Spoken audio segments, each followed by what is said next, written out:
नमस्कार। Hind model school की digital कक्षा में आप सभी का स्वागत है। आज का हमारा टॉपिक है व्यंजन। व्यंजन किसे कहते हैं, व्यंजन क्या होता है या व्यंजन की परिभाषा क्या है। तो व्यंजन किसे कहेंगे हम, जिन वर्णों का उच्चारण करते समय हमें स्वरों की सहायता लेनी पड़े या जो वर्ण स्वरों की सहायता से बोले जाए उसे हम क्या कहेंगे, व्यंजन कहेंगे। हिंदी वर्णमाला में व्यंजन है वो इस प्रकार है, जैसे इधर दे रखे हैं क से लेके ह तक। ठीक है, तो इन व्यंजनों को अलग अलग वर्गों में बांटा गया है। जैसे जो ये व्यंजन दे रखे हैं, इनका जो पहला वर्ण है, ठीक है, उनके आधार पर ही इनके जो वर्ग है उनका नाम दिया हुआ है। जैसे यहाँ दे रखा है क, ठीक है, तो इस वर्ग का जो पूरा वर्ग है इसका क्या नाम हो जाएगा, क वर्ग। क्या हो जाएगा, क वर्ग। जैसे इसमें पहले दे रखा है च, तो इस वर्ग का क्या नाम जाएगा, च वर्ग। ठीक है, आगे दे रखा है इसमें ट ठ ड ढ, तो इस वर्ग का जो पहला अक्षर क्या है, ट है, तो इसका क्या नाम हो जाएगा, ट वर्ग। इस वर्ग में पहला अक्षर क्या है, त, तो इसका क्या हो जाएगा, त वर्ग। ठीक है, इस वर्ग में पहला अक्षर क्या है, प, तो इसका क्या हो जाएगा, प वर्ग।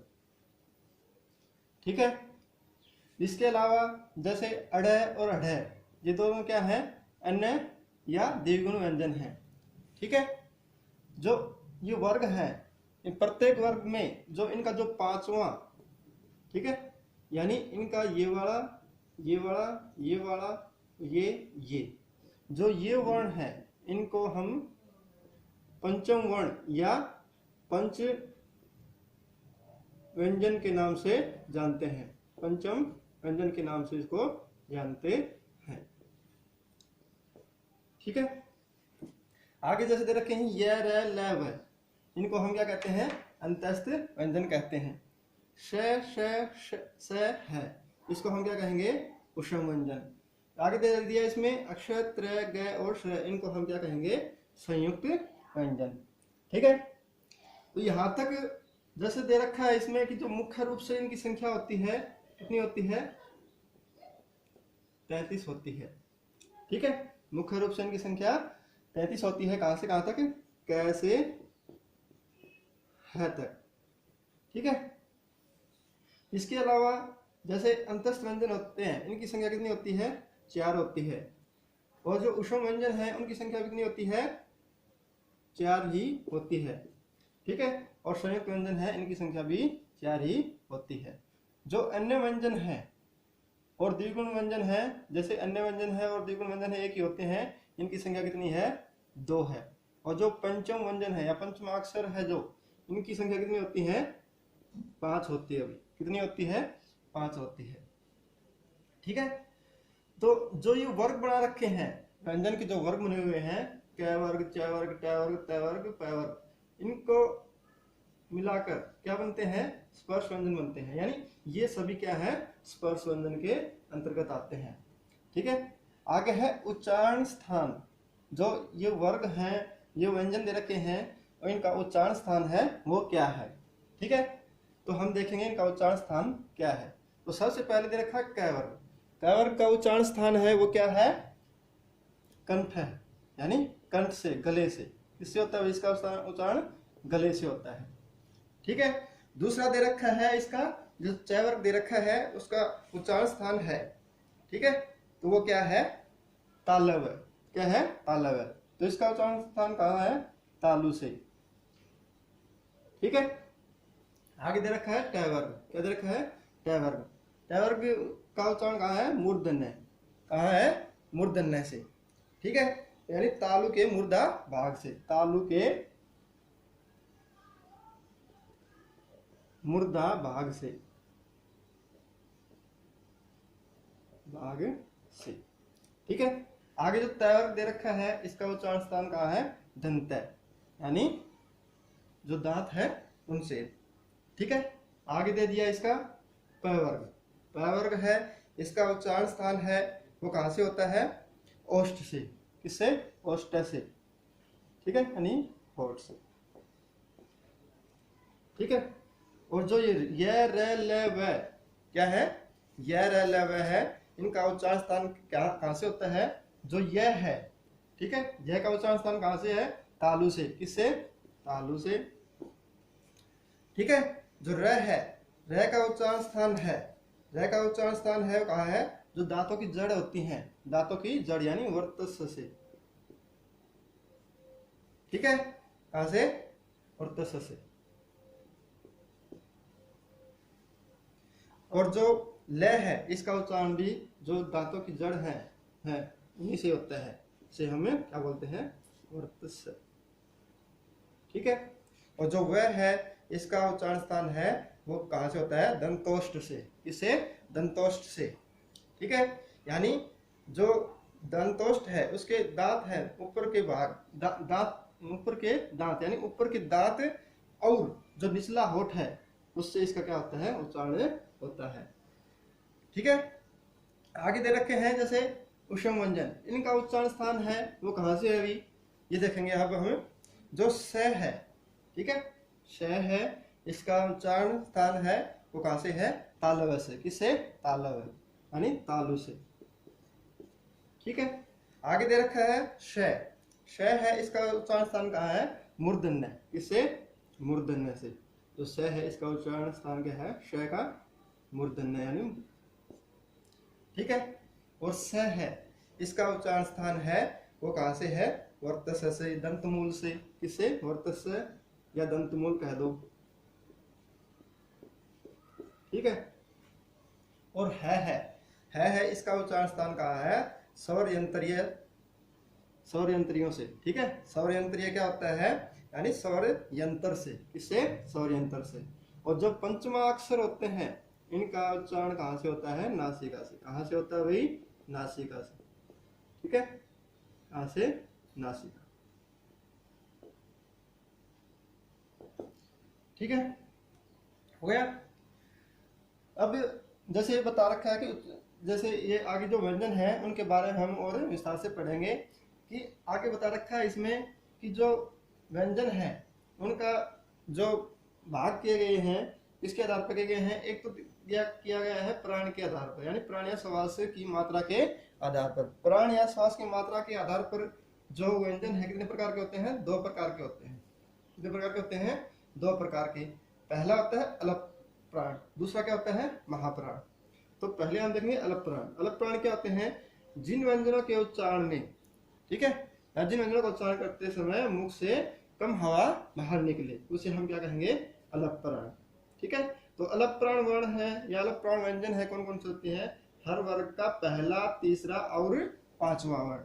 ठीक है, यानी हर वर्ग का पहला, तीसरा और 5वां। ठीक है, तो ये क्या आ जाएंगे? अलप प्राण। दूसरा है महाप्राण, यानी जिन वर्णों का उच्चारण करते समय मुख से जो वायु है वो ज्यादा मात्रा में बाहर निकले उसे हम क्या कहेंगे? महाप्राण कहेंगे। ठीक है।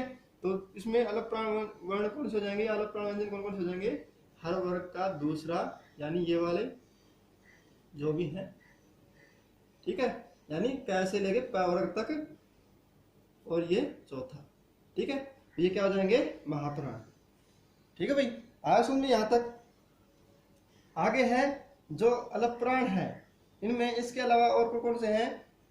अलप प्राण में जो अंतस्थ व्यंजन है, ठीक है, वो भी क्या है? अंतस्थ व्यंजन अलप प्राण है। अंतस्थ व्यंजन कौन कौन से हैं? य, र, ल और व। ठीक है, ये अंतस्थ व्यंजन है, ये भी क्या है? अलप प्राण है। ठीक है। दूसरा है महाप्राण। जो उष्म व्यंजन है ये क्या है? ये महाप्राण व्यंजन है। ठीक है, कौन से हैं उष्म व्यंजन? उष्म व्यंजन है श, स है। ठीक है, ये क्या है? महाप्राण। आगे है स्वर तंत्रियों के आधार पर, यानी घोषतव के आधार पर जो व्यंजन है। तो घोषतव के आधार पर व्यंजन होने के कितने भाग हैं? 2 भाग हैं। कौन कौन से? अघोष और दूसरा क्या है? सघोष। ठीक है। घोष का क्या अर्थ है? स्वर तंत्रियों में ध्वनि का कंपन। ठीक है, तो अब हम पहले पढ़ेंगे अघोष के बारे में कि अघोष व्यंजन क्या होते हैं। ठीक है, अघोष वर्ण क्या होते हैं? यानी जिन व्यंजनों का उच्चारण करते समय स्वर तंत्रियों में कंपन न हो, यानी कंपन न हो, वो क्या कहलाएंगे? अघोष वर्ण कहलाएंगे। क्या कहलाएंगे? अघोष वर्ण। तो कौन से हो जाएंगे अघोष? हर वर्ग का पहला, ठीक है, हर वर्ग का पहला और दूसरा वर्ण, ठीक है, हर वर्ग का पहला और दूसरा वर्ण है वो क्या कहलाएंगे? अघोष, ठीक है। फिर है सघोष। सघोष वर्ण क्या होते हैं? यानी जिन वर्णों का उच्चारण करते समय, ठीक है, जिन वर्णों का उच्चारण करते समय ध्वनि में क्या हो? कंपन हो, तो वो क्या कहलाएंगे? सघोष वर्ण कहलाएंगे। क्या कहलाएंगे भाई? सघोष वर्ण कहलाएंगे। तो हर वर्ग का तीसरा, चौथा और पांचवा वर्ण है, ठीक है, वो क्या कहलाएगा? सघोष वर्ण कहलाएगा, ठीक है। तो अंतस्थ और युष्म में से, अंतस्थ और उष्म में से जो अंतस्थ हैं, अंतस्थ व्यंजन होते हैं वो क्या होते हैं? सघोष वर्ण होते हैं, और जो उष्म व्यंजन होते हैं वो क्या होते हैं? अघोष वर्ण होते हैं, ठीक है। आगे कुछ इनसे हटके और वर्ण दे रखे हैं, जैसे दे रखा है लुंठित वर्ण। लुंठित वर्ण कौन सा होता है? जो र है, जो र है हमारा वो क्या है? लुंठित वर्ण है, ठीक है, जो ताल से लुढ़क कर स्पर्श करता है। दूसरा दे रखा है पार्श्विक वर्ण। पार्श्विक वर्ण कौन सा होता है? लय होता है, ठीक है। जैसे जब हम इसका उच्चारण करते हैं तो हवा है वो जीभ के पार्श्व से, यानी जीभ के बगल से निकलती है, ठीक है। आगे ये हमने पढ़ लिया था यहाँ तक। अब आगे दे रखा है जो व्यंजन है उसके भेद हैं। व्यंजन के कितने भेद होते हैं? व्यंजन के 3 भेद होते हैं। पहला कौन सा है? स्पर्श व्यंजन। दूसरा कौन सा होता है? अंतस्थ व्यंजन। तीसरा कौन सा होता है? उष्म व्यंजन, ठीक है। तो स्पर्श व्यंजन क्या होते हैं?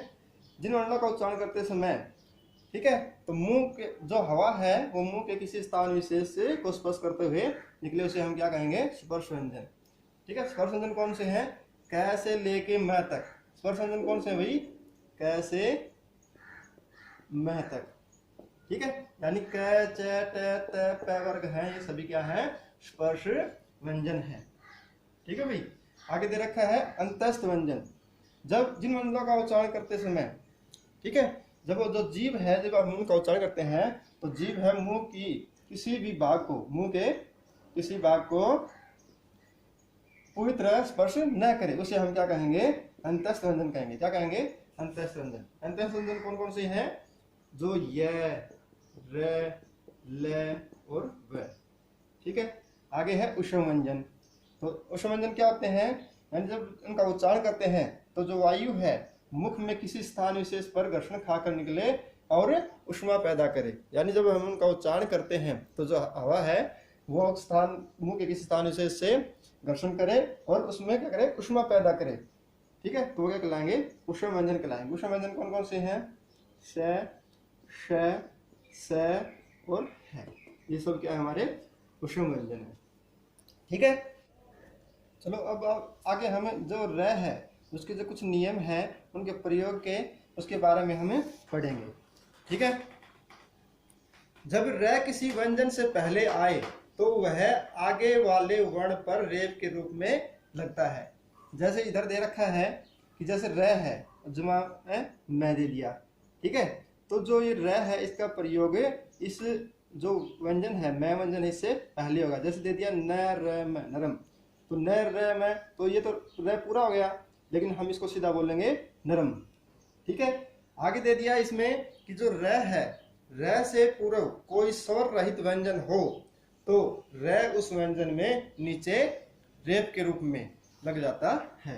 जैसे दे रखा है इधर, ठीक है, जैसे मैं हलंत जमा में र, तो मैं है, मैं इस र के मैं के नीचे र आ गया ये, ठीक है। तो इसका प्रयोग कैसे होगा? नमरता, नम्रता, ठीक है।